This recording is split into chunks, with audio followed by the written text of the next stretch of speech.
Hey everybody, it's Phil Evans with Timber and Rose Realty Group. And today we don't have any TMO reports out right now. The TMO is the total market overview, and it kind of gives us a weekly snapshot of our numbers. Sometimes it comes out on a Monday and sometimes it doesn't. So today it didn't come out. And so what I want to do is I want to go over percentage points so that you can understand what points are and what an APR versus a rate is.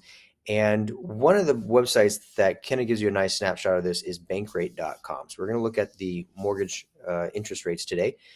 The better place to get your interest rates is through a lending officer direct. And we have several fantastic lending officers that we can connect you with.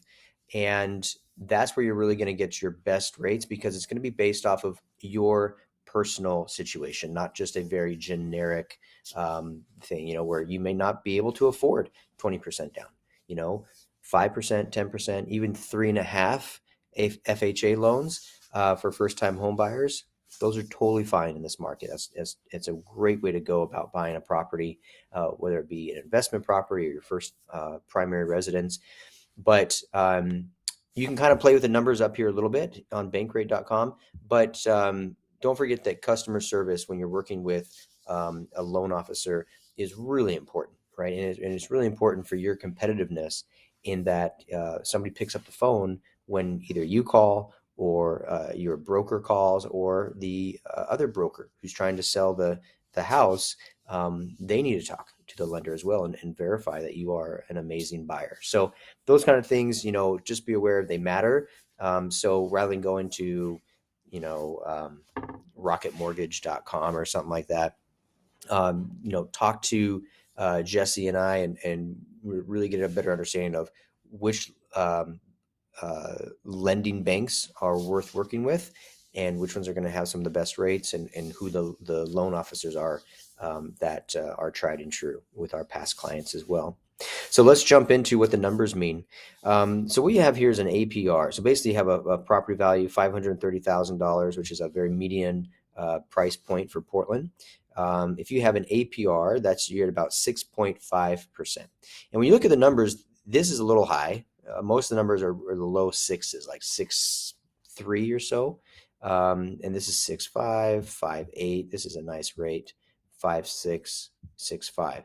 And so what you're going to do is they have the APR, and then they have the number that you want to look at and choose them for. This is the real number, and then the real number of the APR means that there's no points. A point basically means that you're paying money for a percentage off of the interest rate. So what that means, it's usually about 1%, plus or minus.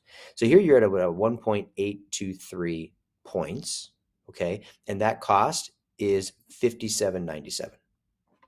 Okay, so if you pay $5,797 on top of your down payment, okay, and because part of your closing costs, then you will go from 6.564% to 5.374%. Okay, that's the benefit of paying this money. And if you're in a house over time, that might be a great way to go about it. If you're not going to be in the house, you're going to refinance in the next 6 months, year, things like that, then it may not be worth paying the $57.97 because of how the numbers reach out. Let's take a look at another one. You could pay $8,247 and go from 5.6 to 5.37. So not as good of a deal, right? You're paying a lot more money and you're just dropping it by 0.3-ish%, whereas this one you're dropping considerably by looks like more than 1% for only $57.97. So this would be obviously the better loan. Here, this is what they're showing you for 0 points. You basically get the same. It's showing actually you're going to pay more.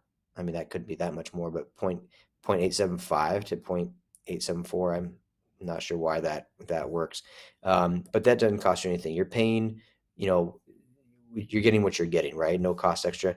Here's one again, 0.2. You're dropping for $7,000.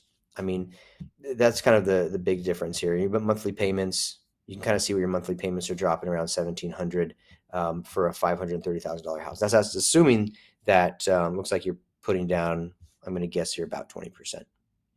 Plus, you have a 740 credit score. So you have the best credit score. So we can play with these a little bit, but for your individual needs, do not base it wholly off of what you find on the internet. These are all very generic parameters, and you really do need to submit your paperwork, talk to a professional loan officer directly, and that way you'll really know what you're pre-approved for and what your monthly cost is going to be, for sure, and what your monthlies are going to be without paying. You don't have to pay points.